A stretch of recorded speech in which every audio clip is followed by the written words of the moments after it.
मी हर्षाली लोकमत सखीमध्ये आपल्या सगळ्यांचं स्वागत करते। मंडळी, केस हा आपल्या खूप जवळचा विषय असतो, बरोबर?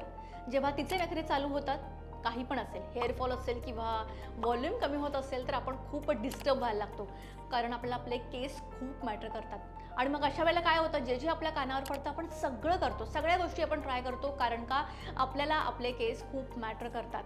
तर आजकाल केसांसाठी ॲलोवेरा खूप फायदेशीर आहे आणि त्यामुळे केसांचा व्हॉल्यूम चांगला होतो।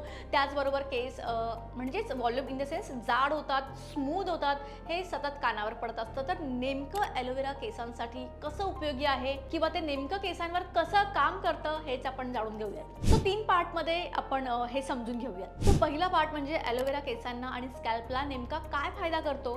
तर ॲलोवेरा स्कॅल्पला कूलनेस देतो, खाज असेल, जळजळ असेल, घामामुळे होणारं इचिंग असेल तर ती कमी करायला तर मदत करतो।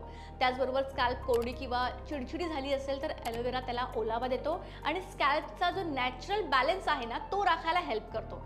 सो एकंदरीत आपली स्कॅल्प जी आहे ती स्वच्छ ठेवायला हा मदत करतो आणि एकंदरीत या सगळ्या फायद्यांमुळे केस गळणं सुद्धा थोडंफार कंट्रोलमध्ये येऊ शकतं। सो ॲलोवेरा केसांना स्मूथ लुक देतो, फ्रीज कमी झाल्यासारखा वाटतो, पण हा जो काही फरक आहे तो टेम्पररी असतो। दुसरा मुद्दा असा की ॲलोवेरा आणि केसांचा व्हॉल्यूम याचं खरंच काही रिलेशन आहे? ॲलोवेरामुळे केसांचा व्हॉल्यूम वाढतो? तर त्याचं उत्तर आहे की अनेक लोकांना असं वाटतं की ॲलोवेरा लावल्यानंतर केसांचा व्हॉल्यूम वाढतो, पण प्रत्यक्षात ॲलोवेरा जेल खूप लाईट वेट असतो, तेलासारखा जडपणा नसल्यामुळे केस फ्लॅट बसत नाहीत, थोडे हलके वाटतात आणि रूटपासून थोडे असे उचललेले दिसतात। त्यामुळे व्हॉल्यूम जो आहे तो वाढल्यासारखा भास होतो, पण ॲक्च्युअलमध्ये तो वाढलेला नसतो।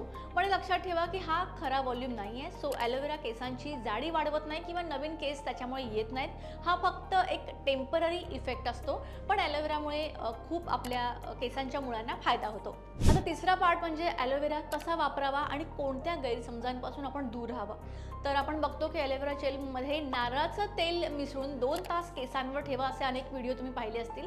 पण ॲलोवेरा जेल आणि तेल यांची रचना वेगळी असल्यामुळे ते नीट मिक्स होत नाही जर तुम्ही केलं असेल तर, आणि यामुळे काही लोकांना स्कॅल्पवर जडपणा जाणवतो किंवा डॅन्ड्रफ होऊ शकतो। सो ॲलोवेरा जेल खूप वेळ सुद्धा केसांमध्ये ठेवायचा नाहीये। जास्त वेळ तुम्ही जर ठेवलं तर स्कॅल्प जी आहे ती ड्राय पडू शकते, त्यावर इचिंग होऊ शकते। सो या सगळ्या गोष्टींपासून तुम्हाला लांब राहायचं आहे। तर योग्य मेथड काय, तर फ्रेश ॲलोवेरा जेल थोड्या प्रमाणात तुम्हाला रूट्सला लावायचं आहे, अर्धा तास तुम्हाला ठेवायचं आहे, जास्तीत जास्त 45 मिनिट तुम्ही ठेवू शकता। वीकमधून एकदा किंवा जास्तीत जास्त 2 तास तुम्हाला हे करायचं आहे।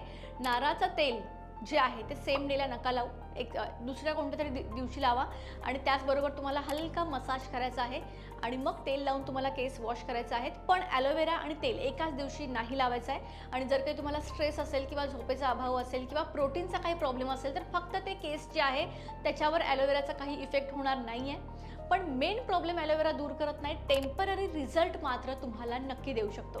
थोडक्यात सांगायचं झालं तर ॲलोवेरा जेल केसांसाठी हेल्दी, फ्रेश आणि मॅनेजेबल लुक देतो, फ्रीज कमी होतो, केस हलके वाटतात, व्हॉल्यूम तुम्हाला जास्त दिसतो, पण केसांची जाडी जी आहे ती प्रत्यक्षात वाढत नाही। पुन्हा एकदा सांगते, म्हणून एकंदरीत जे काही आत्ता ट्रेंड्स चालू आहेत त्यावर अंधविश्वास ठेवू नका। प्रत्येकाची स्कॅल्प वेगळी असते, केस वेगळे असतात। ॲलोवेरा वापरा, पण जास्त वेळ केसांमध्ये ठेवायचं नाही आहे। फ्रेश प्लांट ॲलोवेराच वापरा। बाकी जे मार्केटमध्ये मिळतात त्याला स्मेल असतो आणि त्याला आपण प्युअर म्हणू शकत नाही। सो जर ॲलोवेराचे फायदे तुम्हाला हवे असतील तर तुम्हाला फ्रेश प्लांटच यूज करायचं आहे, इतर जे काही मार्केटमध्ये मिळतात ते अवॉइड करा। व्हिडिओ इन्फॉर्मेटिव्ह वाटला असेल तर लाईक करा, शेअर करा आणि चॅनलला सबस्क्राईब करायला विसरू नका।